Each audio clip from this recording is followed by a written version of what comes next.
কবি জীবনানন্দ দাশের পূর্ণাবয় মূর্তি উন্মোচন হল বেলদায়। মূর্তি গড়েছেন নারায়ণগড়ের শিল্পী সুধীর মাইতি। রবিবার বেলদা ধ্রুপদী হেরিটেজ রিসার্চ ফাউন্ডেশনের উদ্যোগে কবির ১২৫তম জন্মদিবস পূর্তি উপলক্ষে কবির মূর্তির উন্মোচন হল। মূর্তির উন্মোচন করলেন সাহিত্যিক কালীকৃষ্ণ গুহ। এদিন অনুষ্ঠান থেকে জীবনানন্দ দাশ সম্পর্কিত ধ্রুপদী সাহিত্য পত্রিকার পক্ষ থেকে একটি বিশেষ সংখ্যা প্রকাশিত হয়েছে।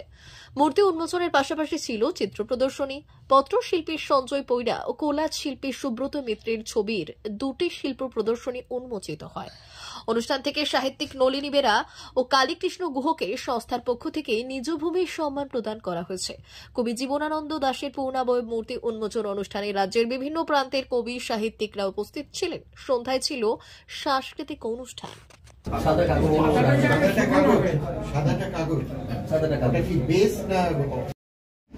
বিভূতিভূষণ, তারাশঙ্কর, মানিক বন্দ্যোপাধ্যায় এসেছেন।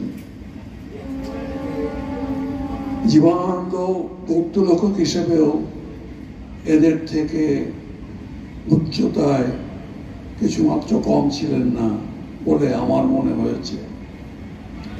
বস্তুত তিনি যে সমাজ বিভূতিভূষণ তারাশঙ্কররা দেখেছিলেন, সেই সমাজের মধ্যে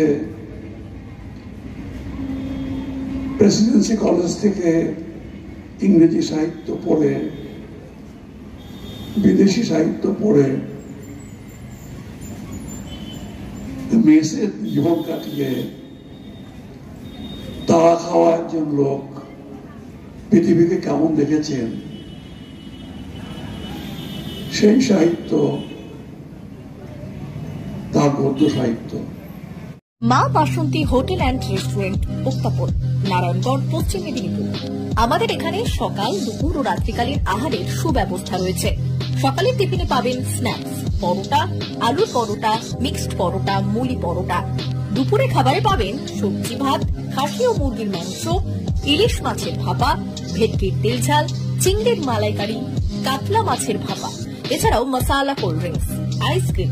রাতের খাবারে পেয়ে যাবেন তাওয়া রুটি, তন্দুরি রুটি, তড়কা, চিকেন তন্দুরি, চানা মশালা, চিকেন বাটার মশালা প্রভৃতি। সুলভ মূল্যে পরিচ্ছন্ন খাবারের একটাই ঠিকানা, মা বাসন্তী হোটেল অ্যান্ড রেস্টুরেন্ট, উত্তাপন, নারায়ণগড়, পশ্চিম মেদিনীপুর। বিশেষ দ্রষ্টব্য, আমাদের এখানে সকল অনুষ্ঠানের খাবারের অর্ডার নেওয়া হয়। এখানে পেয়ে যাবেন মা বাসন্তী মিষ্টান্ন ভান্ডার থেকে বিভিন্ন মিষ্টি। অনুষ্ঠানের জন্য মিষ্টি পাওয়া যায়। এছাড়াও কেক, নামি দামি কোম্পানির চকলেট পেতে চলে আসুন আমাদের দোকানে। প্রোপাইটার ঝন্টু গিরি। যোগাযোগ 9732543245।